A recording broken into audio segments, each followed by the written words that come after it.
Let's talk about the Nikon's 28-2.8 AIS lens.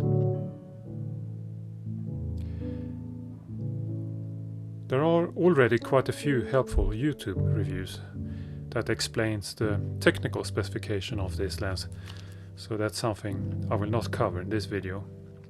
Instead, I will focus on my personal experience working with this lens in my everyday work as an interior photographer and show you some examples of the outcome.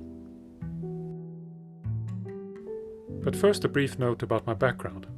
I have been working as a professional interior photographer for the last 15 years or so, and there has always been a camera of sorts in my hands since the mid-70s. My relationship with Nikon started by chance.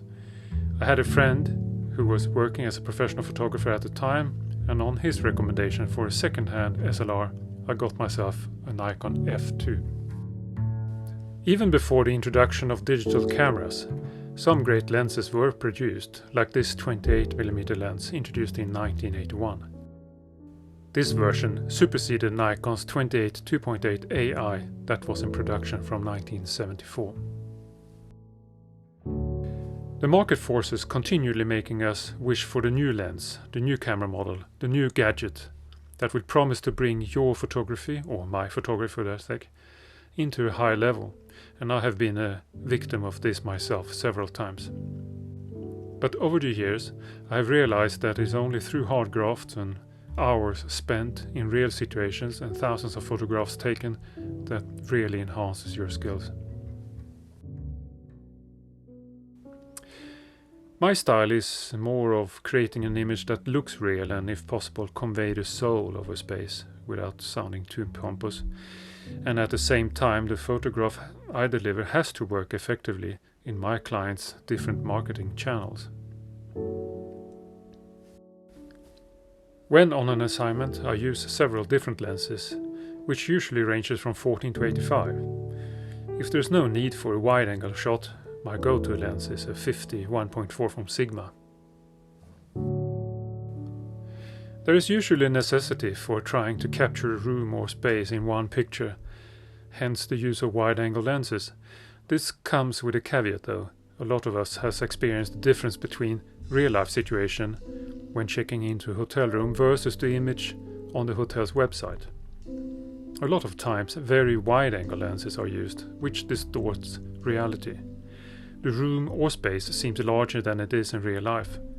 Sometimes you don't have a choice, but I try to avoid overusing these lenses. For a long time, I used an excellent and sharp zoom lens, Nikon's 14 to 24 2.8, although for me it lacks a bit personality. I still have it, and I use it from time to time when needs must, but these days I'm looking for lenses that can bring something else than just pure sharpness. Which brings me back to the original reason why I'm making this video. In my search for lenses that can deliver an analog feel to an image, I have rediscovered this 28-2.8 AIS. It's small, light, and overall an excellent lens in my view.